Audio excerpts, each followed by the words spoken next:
So you can breathe a little bit more. Neck, man. One of my homies got it.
Is humanity truly free?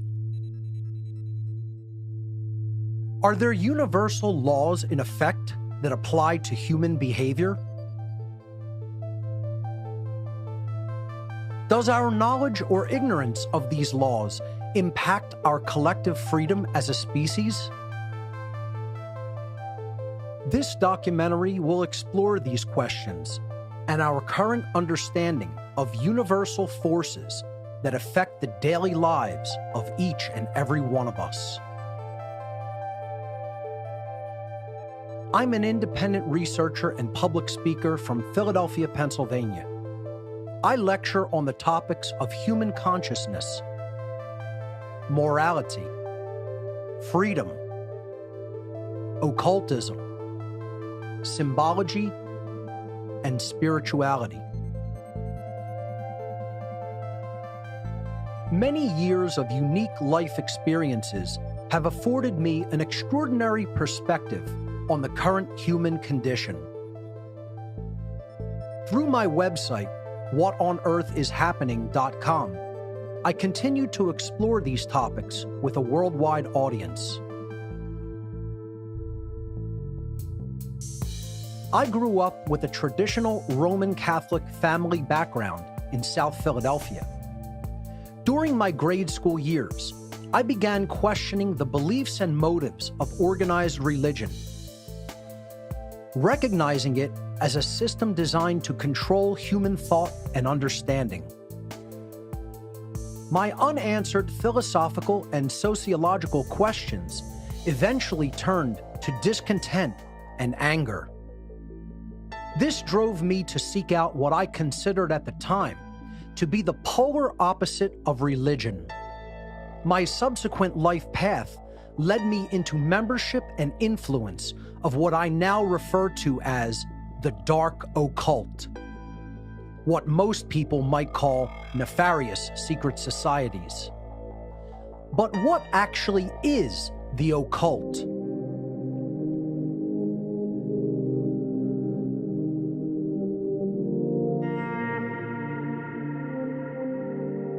The occult.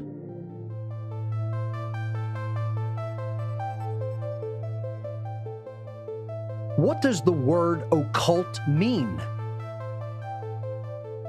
Occult? It means maybe supernatural or, yeah. Occult. Mystic, unknown, kind of stigmatized. It's funny, I think by society it generally has a negative connotation. I'm not sure I could actually define it. I think it's like palmistry, voodoo, like spirits, things like that. Ouija boards, maybe. I guess anything that is a Christian would be considered a cult. Spiritual. Like something with a strong following, right? I don't know, honestly. I don't know. I have no idea. The word occult simply means hidden. The occult refers to hidden knowledge, knowledge that is not commonly known by the vast majority of human beings. Occultism is a body of knowledge which encompasses the study of hidden laws of nature. Laws which cannot readily be seen with our eyes or measured by traditional scientific instrumentation. I became aware that the groups of occultists with whom I became involved were comprised of an eclectic array of people from every walk of life and every social institution, including politics, banking, media, law, military, law enforcement, entertainment, technology, medicine, and education. Among their ranks were many people of great influence and power, all working together toward one common goal: to increase their own collective power at the expense of everyone else's rights and freedom. These dark occultists are able to do this because they have access to hidden knowledge to which the overwhelming majority of humanity still remains ignorant. These occult manipulators are actually master psychologists who utilize their deep and ancient knowledge of the human psyche and the hidden laws of nature to deceive and manipulate the masses of humanity into total subservience to their will. This allows the occult manipulators to easily convert their knowledge differential into a power differential in our world.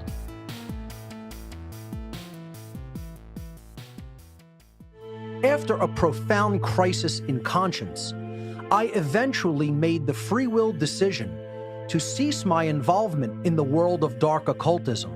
I now teach people the very information which these dark occult orders have been keeping to themselves in order to stay in power behind the scenes. The ultimate hidden knowledge which they have been holding back from humanity's awareness is called natural law, and it is the secret of all so-called secret societies throughout human history.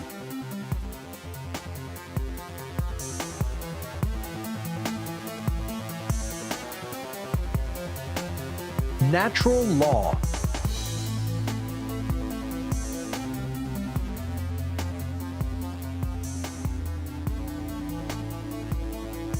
What is natural law?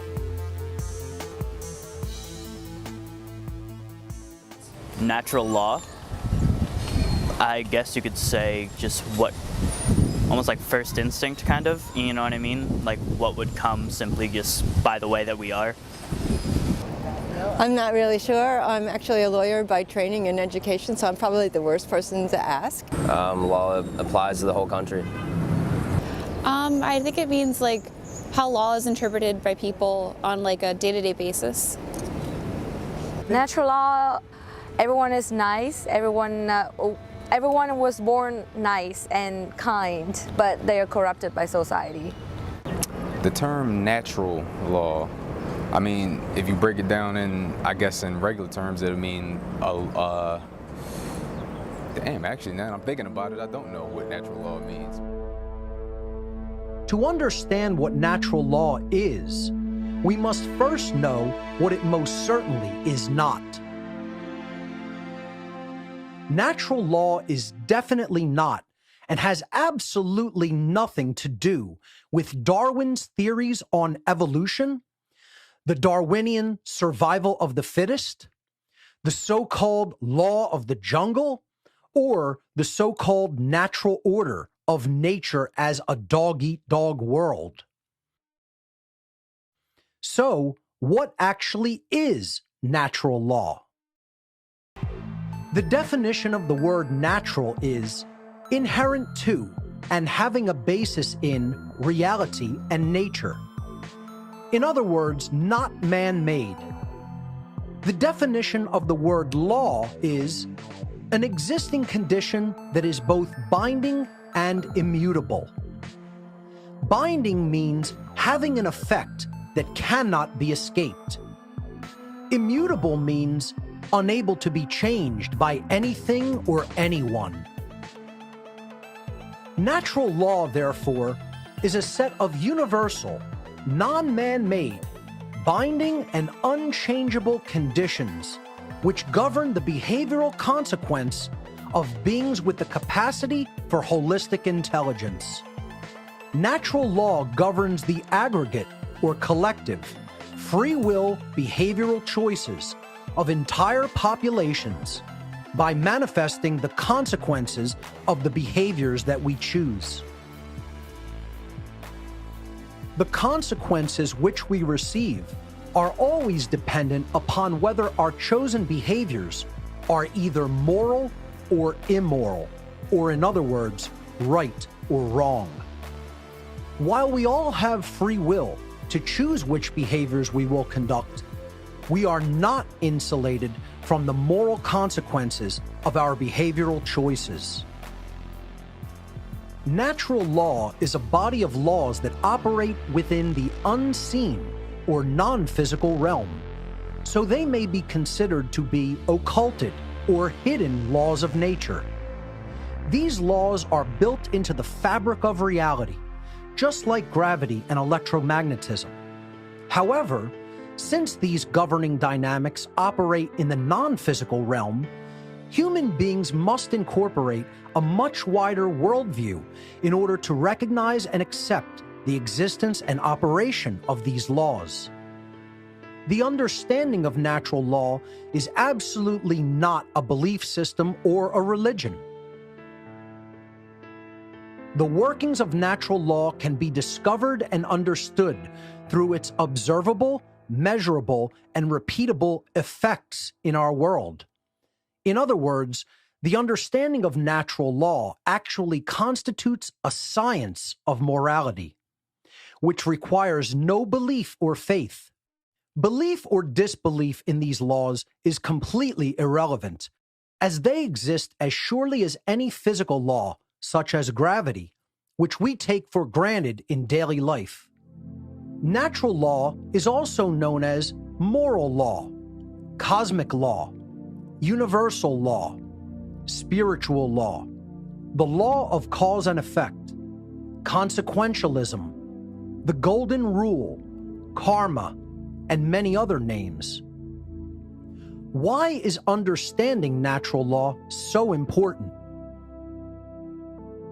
The understanding of natural law is critically important to human beings who seek to live in freedom and peace together. Since natural law delivers the consequences of an entire society's behavioral choices based on whether their behavior is moral or not, it is of fundamental importance for human beings to know with certainty what the difference between right behavior and wrong behavior actually is.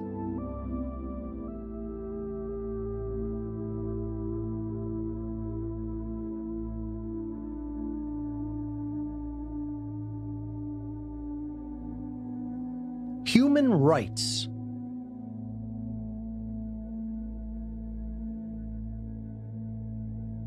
Do human beings have inherent rights?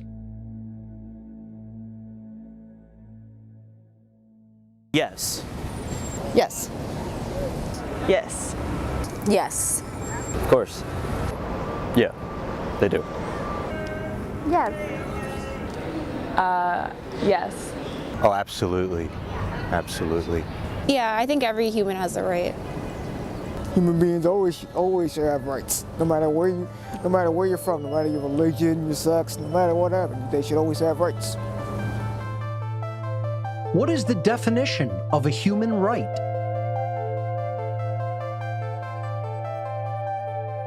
A human right is something that, by the fact that we exist as individuals, we're entitled to just by the nature of being. Something that a human being would need in order to thrive. Something provided to a human just for existing. Something that everyone deserves, like just being born and being alive. The right to have like shelter and food and water and like basic necessities. You know, I want to go with life, liberty, and the pursuit of happiness, essentially. But food, shelter, and basic needs, I think, are human rights. Human right, I think it's, I don't know, I guess something allowed to a human, I guess. Every human being deserves something, and that would be a right. And an example of a human right would be safety. A right is an action that does not initiate harm to another sentient being. Most human beings cannot correctly provide that simple definition when asked. This is the primary reason that human beings are losing their rights and freedom. How can we possibly keep what we cannot even properly define? A right must be defined in the negative. This means that we can arrive at an understanding of the infinite amount of rights we have by knowing the very small amount of actions that are not rights, actions which are wrongdoings, behaviors which do initiate harm to other sentient beings. This list of harmful behaviors includes murder, assault, rape, theft, trespass, coercion, and willfully lying. If we analyze each of the wrongdoings in turn, we can find that they are all variations of theft in one form or another. Murder is the theft of life which is not rightfully ours to take. Assault is the theft of another's well-being without right. Rape is the theft of free will sexual association. Theft is the stealing of property. Trespass is the theft of the security of one's living domain. Coercion is the theft of free will choice via violence or duress. And willfully lying is the theft of necessary information, which negatively impacts someone else's ability to engage in informed decision-making. These immoral behaviors constitute the very definition of violence. Violence is the initiation of harmful behavior against other sentient beings. The list of harmful behaviors just explained are transgressions against natural law because they are violations of the inherent rights of others. To violate the inherent rights of other beings through theft is actually what is meant to conduct violence. Since all wrongdoings are forms of theft, the natural law of moral conduct can ultimately be summed up in two words: don't steal.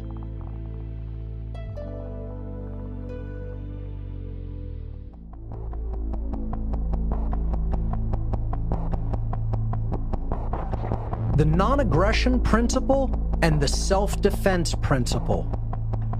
The non-aggression principle is one of the main principles of natural law. This principle means that it is morally wrong to initiate aggression or violence upon other sentient beings. This brings us to another important principle of natural law, the self-defense principle. Individuals always reserve the natural right to use physical force to defend themselves against acts of violence conducted upon them. Self-defense is not and should never be considered to be violence. Self-defense against violence is an inherent right of all sentient beings. Do human beings have the right to defend themselves against aggression? Yes. Yes. Yes. Yes. Yeah. Yes. Yes. Yes. Yeah. If the aggression is physical, I would say yes. If physical force is acted on them first.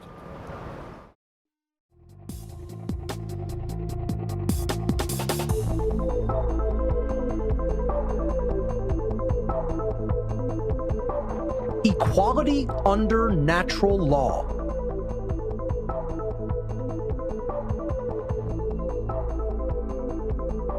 Does everyone have the same rights?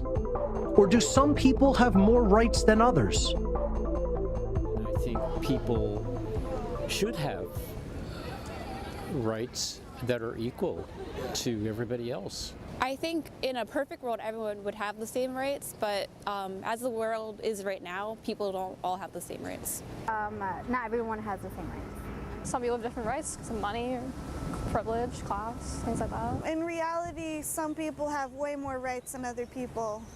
There's definitely some rights that some people possess and others don't. Most people would agree with the fact that the behaviors which initiate harm to others are immoral actions. The problem arrives when we fail to hold everyone to the same account regarding the morality of their actions. We must understand that everyone has the same rights as everyone else, and there are no exceptions to this law.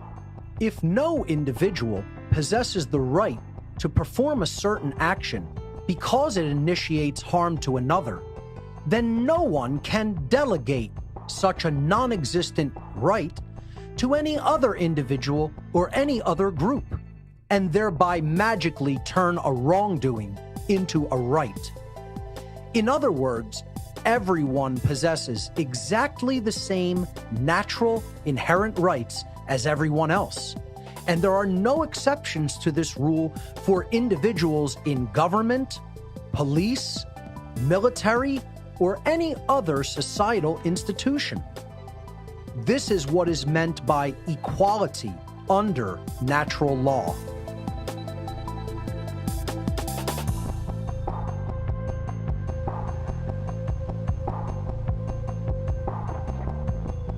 Legality does not equate to morality.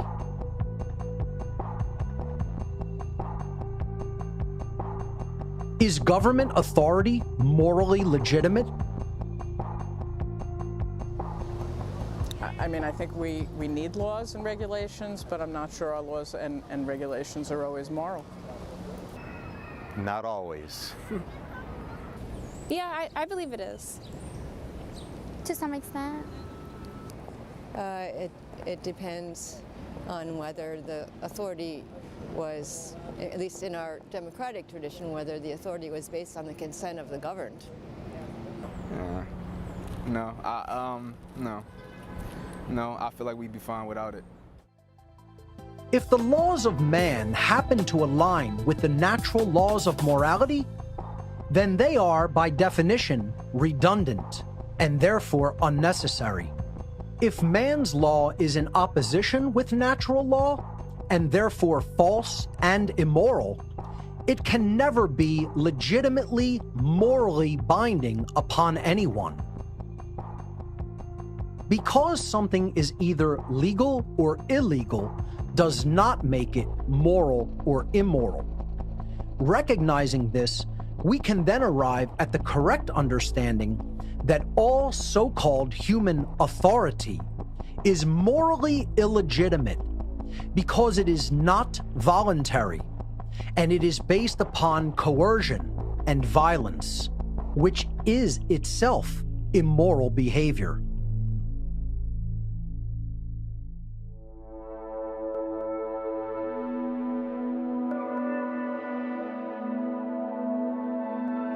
Natural law versus man's law.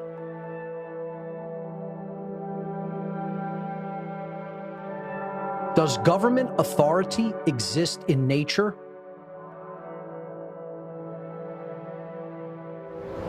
Yes, I believe it does. Yes. Yes. In some cases more than other cases, but yeah. Absolutely. Yes. Today's society, yes. I feel like you are, whatever your mind convinces itself that it is, or that you are, that's just what it is. Well, yes, there's always a hierarchy. I mean, even in every animal species, there's a hierarchy. Yes. Yes, because we follow orders from our parents from time to time. Yeah, well, they're the authority figure. Yes, because of the punishments that can happen if you go against authority. Yeah, it does. They do, but it's up to you whether you want to care about it or not. It does exist in nature. I mean, if you look at animals and birds, there's a hierarchy and there's some form of government, and I'm okay with that. Governmental authority is an illegitimate, man-made construct that does not exist in nature. The belief system that certain people can somehow possess legitimate authority over others, or that some people have more or less inherent rights than others, is one of the most fundamental causes of unparalleled suffering and death in our world. Authority is, and always has been, an untrue, illusory, illegitimate, and immoral claim, which is, unfortunately, accepted and believed in by most human beings with absolute religious fervor. The so-called delegation of authority to politicians, police, and military is inherently morally illegitimate and cannot actually be done in nature, since it is impossible to bestow or delegate a, quote, right to someone else, which no one possesses as an individual.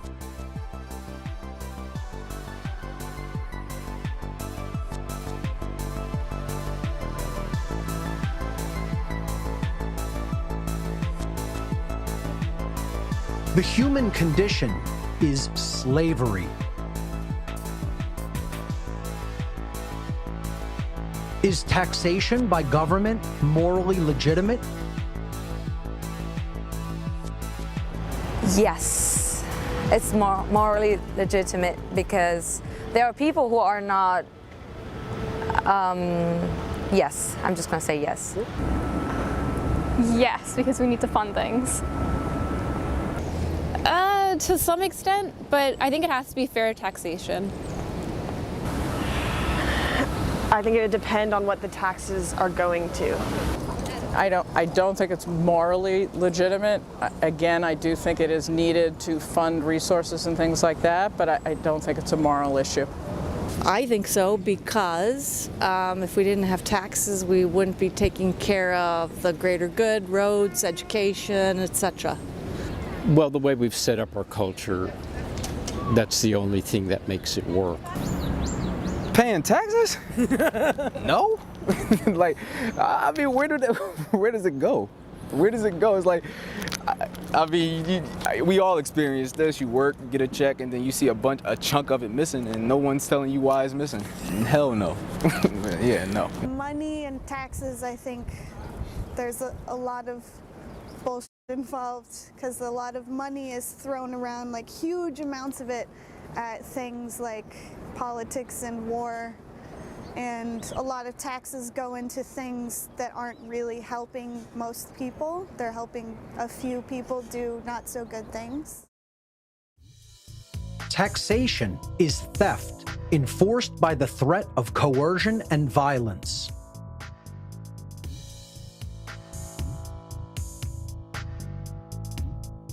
Are drug laws morally legitimate and necessary, or do people have the right to put into their body what they choose? If society is charged with the responsibility of funding the health and welfare of everyone in society, then I think there should be laws that prevent people from incurring health risks they would not otherwise occur had they not taken the drugs. If they promise never to leave the house, but that doesn't happen, so yeah, we have to babysit people, unfortunately. In my experience, it's kind of like it is their own choice for what they put in their bodies, but at some point you do want the government to step in because you don't want it to become like an entire crisis where you're losing like an entire portion of your country's population due to that drug. Yeah, so people have the right to put whatever they want to their body, but they also must not let that affect other people around them. Well, I do not agree with all of the laws, and I think that to a limit that everyone has a choice on that, but I don't think that it should be readily available if it's toxic. Depends on the drug and how bad it is for you. I believe they should have the right. I think people have the right to, I mean, it is our body, we're born into it. I think they help. They help, but some of them, I would say, are a little over the top, some of them are a little under. People own their body and have a right to choose what they put into it. Are driver's licenses morally legitimate and necessary, or is travel an inherent right? Driver license is definitely necessary, otherwise there would be way too many accidents. I think unlicensed travel is a right. I think you do need a license because that proves that you're able to drive safely. I think driver's licenses are morally necessary and legitimate. I would want someone who's going to be driving a car to know how to drive a car, so yes, I would say that driver's licenses are pretty necessary. You need a license. Have you seen people driving in Philly? Have you seen people driving? They're texting, they're not paying attention. We got to babysit people, unfortunately. Driving licenses are necessary because I feel like you shouldn't be able to drive after a certain age. I think there could be even more rules with driver's licenses, actually. I think they're too lax. That's another interesting question. I know a few people without licenses who drive, but I don't think it's 100% ethical, or I think there are some drawbacks to that. Mainly the application process. Licensed drivers is morally legitimate. Driver's licenses are a coercive restriction on the natural human right to travel. If a government law prohibits an action that doesn't cause harm to anyone else, are people morally obligated to obey that law? Yes. It brings peace to the society. I think they should still obey it because it's a law. It depends on what the purpose of the law was. It might have a purpose other than harm. It might be for a greater good, or it might be, so that's a definite maybe. No, I don't believe so. No, I don't think so. That would be the law, but I don't think that everyone, I think there are occasions or exceptions to that idea, so no. I think legally they're obligated, but on a personal level, I don't think they are. No, I don't feel like it. You should, because it's like they make it so that you have to, or else you'll be punished for it. But I don't feel like you should have to. I feel like if it's not hurting anyone, why is it a big issue? Why are we focused on it? Man-made laws that are in moral opposition to natural law are morally illegitimate and therefore not morally binding. The only legitimate human interactions are those which are voluntary, meaning they are mutually agreed upon by all of the involved participants. Man-made laws including those which decree and enact behaviors such as prohibition, taxation, and licensure, are not voluntary in any way. They are commands of compliance, which are always backed by the threat of violence or actual violent behavior. Man-made laws are arbitrary decrees of a ruling class calling themselves government, who are believed to possess a magical right to rule. Their subjects, the people living under their so-called jurisdiction, are believed to have a moral obligation to obey this ruling class's arbitrary commands called laws. Understanding that such a system is entirely based in behavior that is coercive, violent, and immoral, and conducted to bring human behavior into compliance with the will of a dominating ruling class, we can arrive at the unwavering truth that the term government is simply a euphemism for slavery. And that is what the human condition truly is: slavery. Slavery exists when certain individuals make a claim upon the body or the fruits of the labor of others, making them subject to them through violent and coercive means. Slavery can exist in an overt form, in which those being enslaved are physically imprisoned and subject to the confiscation of all their labor. Or slavery can exist in covert form, where mental manipulation is used to legitimize or justify the duress, coercion, and violence that is used to perpetuate the immoral conditions in which people are unjustly kept. Platforms to push their own personal bias and agenda to control exactly what people think, and this is extremely dangerous to our democracy. There is a reason the condition of human slavery continues on and on. This immoral human condition is maintained by the occult ruling class by manipulating people into a state of ignorance and confusion regarding the actual difference between right and wrong.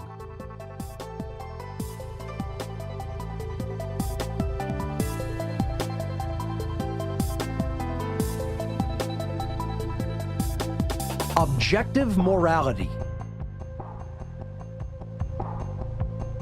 Is morality objective or subjective? I think morality, to some extent, is human interpretation, but there is a clear right and wrong on other topics. I think it depends on, definitely depends on who you are, because a different person could see it a completely different way. You get what I'm saying? I think it depends on the situation. I believe morality is based on opinion. I mean, I don't really believe that you're necessarily born with a good or bad morale. It's basically based on your life circumstances. I think it's definitely subjective. I think it depends on opinion and the situation. I think it's dependent on human opinion. No, I don't believe that there's such thing as objective morality. I mean, I'm inclined to say that it exists, objective morality, but I don't think that we have the capacity to understand something that all-encompassing. I think morality is objective. Objective. I mean, mostly on human perception, but I'd say there's like a societal viewpoint, It's a tough question. The way I feel about it is if you're not hurting anyone and if it makes you happy, why not? Sadly, I think it's subjective, and that it's open for agreement or discussion, kind of. I think it's written in. I think it should be pretty clear. I think it's written in stone, and it's to some point with some opinion, I guess. I don't think it's written in stone. I think it is subjective, actually. I think it's subjective. Yeah, okay. I personally think it's more objective than relative. The difference between right behavior and wrong behavior is objective, meaning it is not based upon the perceptions or opinions of human beings, but rather, such a difference in behavior exists in nature, purely independently of subjective human perception or opinion. Morality does not change based upon feelings, religion, belief, location, time, or the preferences and whims of man's law. These things have no bearing upon true morality. What is moral in one place and time is moral at all places and times. And what is immoral in one place or time is immoral everywhere and at any time.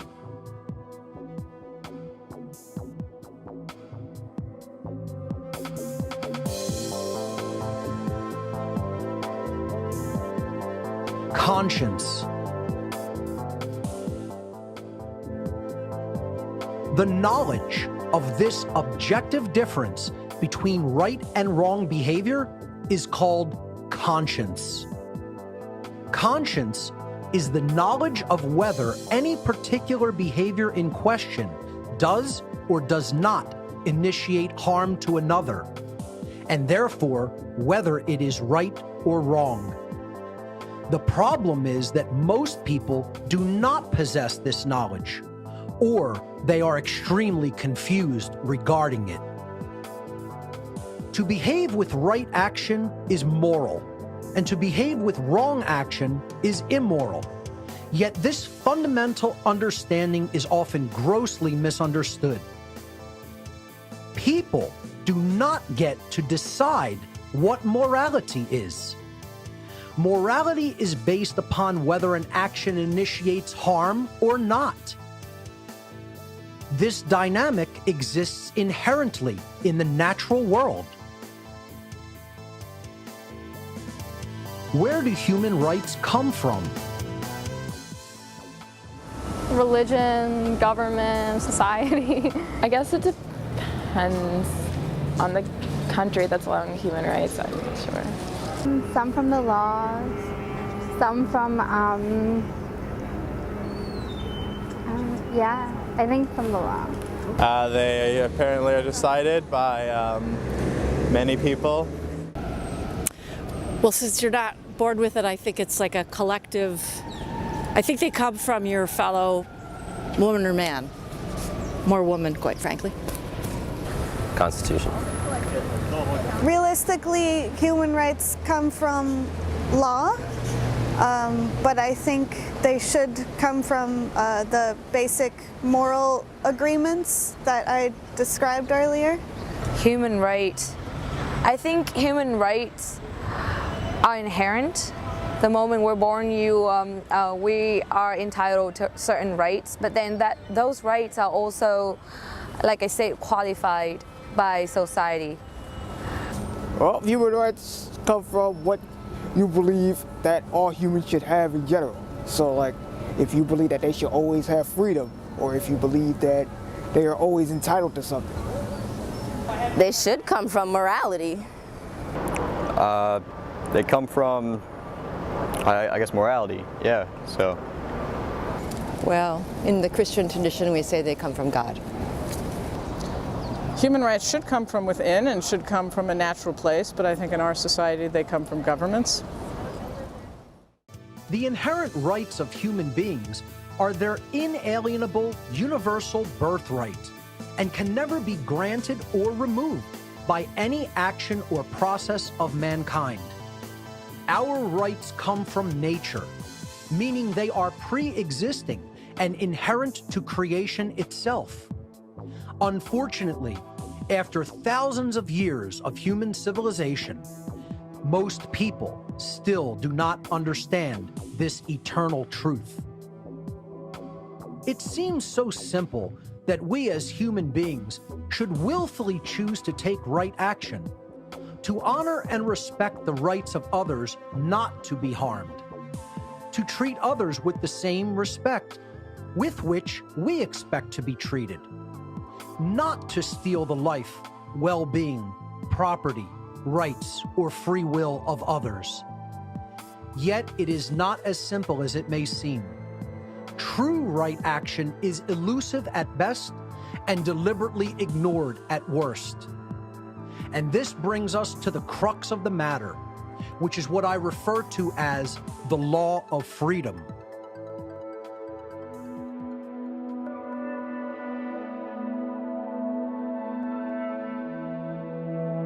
The law of freedom. The law of freedom governs the states of freedom or slavery of entire populations of beings who possess the capacity to comprehend the objective difference between moral behavior and immoral behavior. The natural law of freedom dictates that as a society collectively becomes more moral, they collectively become more free. And as a society collectively becomes more immoral, they collectively lose their freedom and become more enslaved. The freedom or slavery of an entire society is hinged upon whether that society behaves in the aggregate morally or immorally. Since most people still do not truly know the objective difference between right and wrong behavior, they are constantly making judgments that do not align with natural law. As more and more people act in such an ignorant capacity with respect to natural law, this conduct becomes a fundamental source of disorder and chaos in our society as a whole. In other words, the law of freedom could be summarized like this. As the aggregate moral behavior in any given society increases, the aggregate freedom of the members of that society also increases.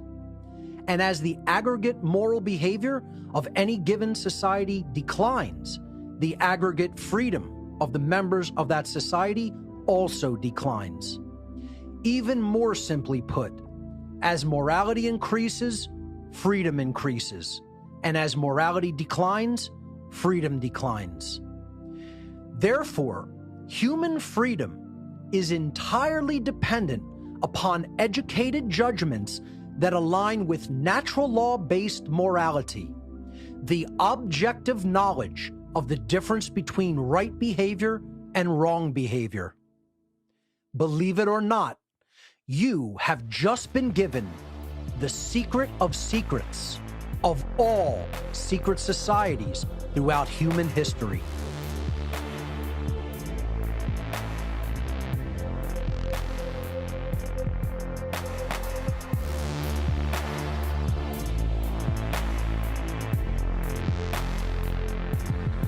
Moral relativism. Moral relativism is the belief that there is no objective difference between right behavior and wrong behavior. Moral relativists believe that morality is relative or subjective, meaning that right and wrong can change with respect to time and location, depending upon human perception and opinion, likes and dislikes, whims and preferences. Moral relativism is the belief that human beings may arbitrarily decide for themselves what right and wrong are, and that they may become the arbiters of moral and immoral behavior based upon their likes and dislikes at any given time or place. It is absolutely essential for humanity to recognize that morality is objective, and that it is most certainly not based upon human perception or opinion.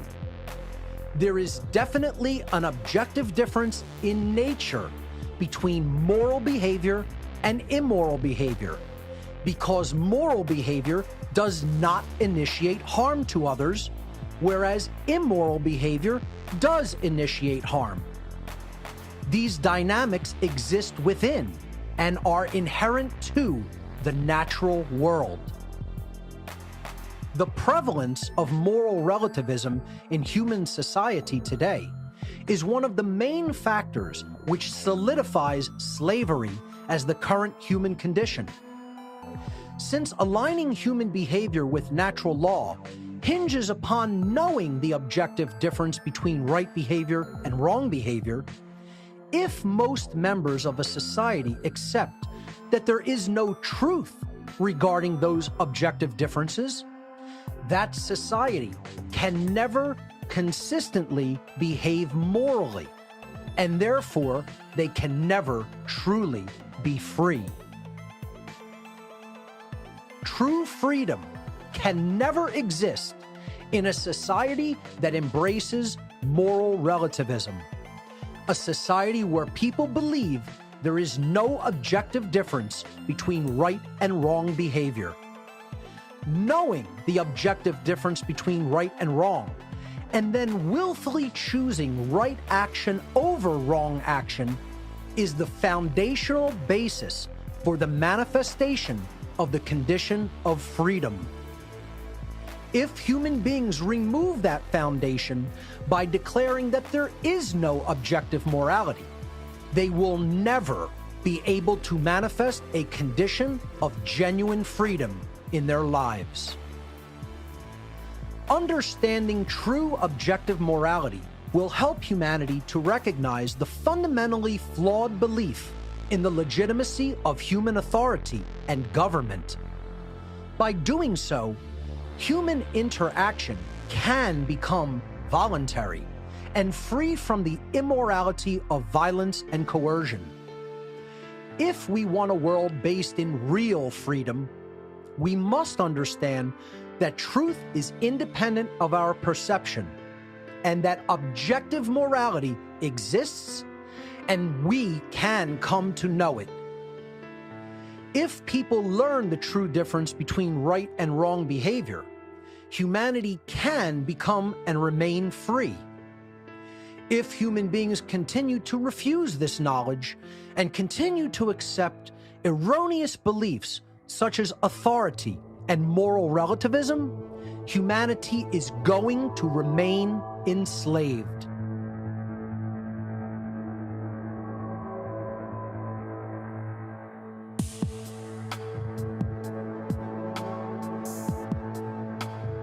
Free will.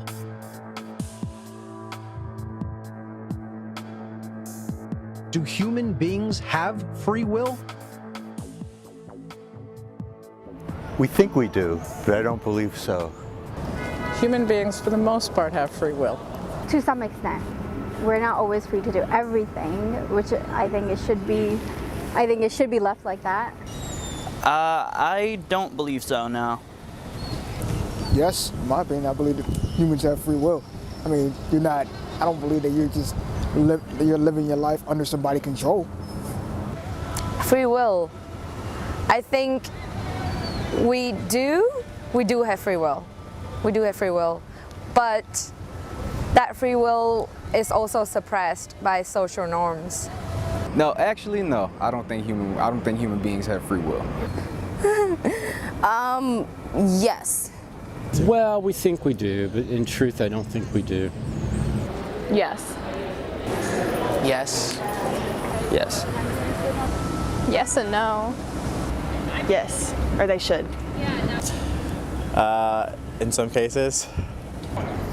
Yes. All human beings have the free will to choose between moral behavior and immoral behavior.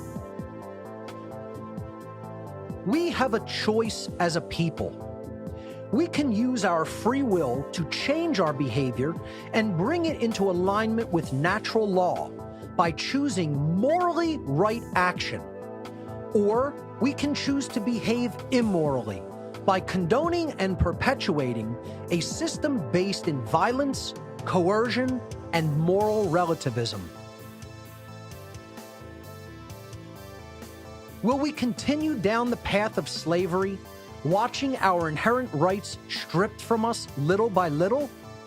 Or will we embrace the moral principles of natural law and create a society where each individual's life, rights, and freedom are respected and protected because we recognize our inherent sovereignty and the sovereignty of all other sentient beings? The law of freedom will manifest our reality in either direction based upon our collective moral choices.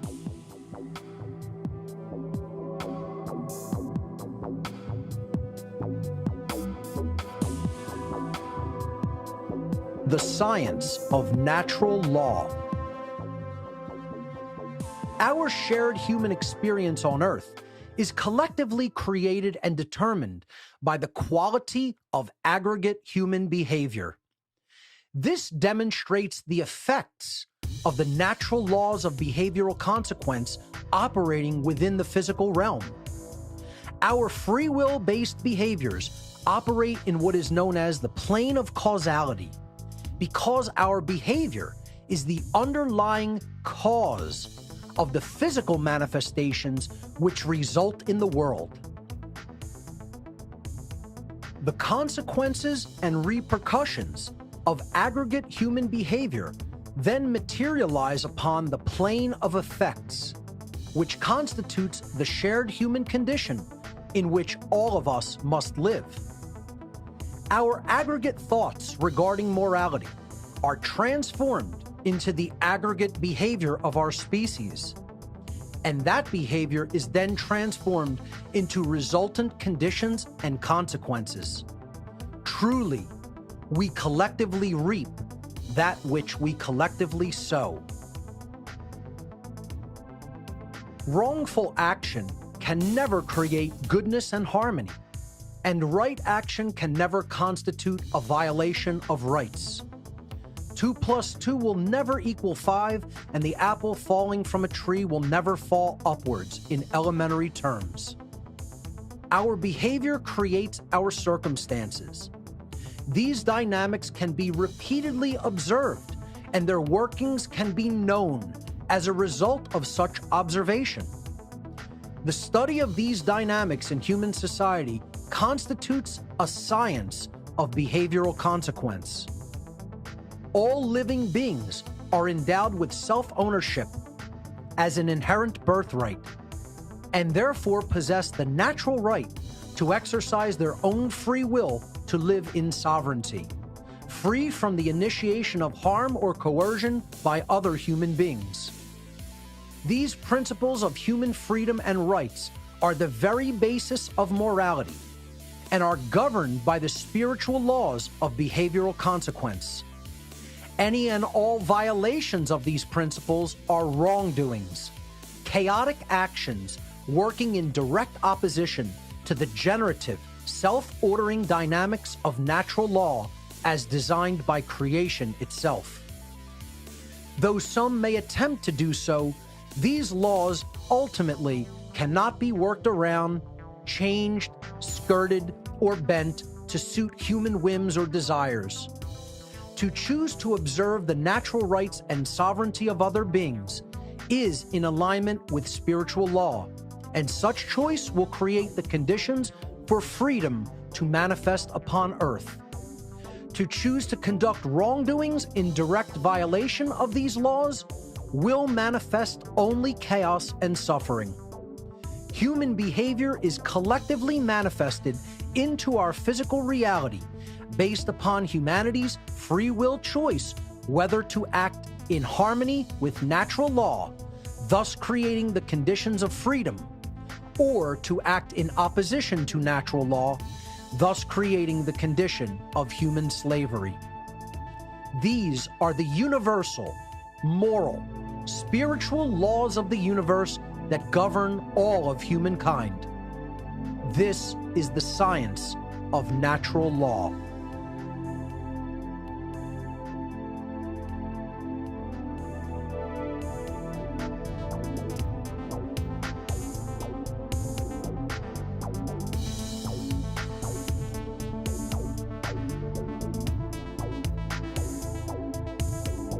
the one great work.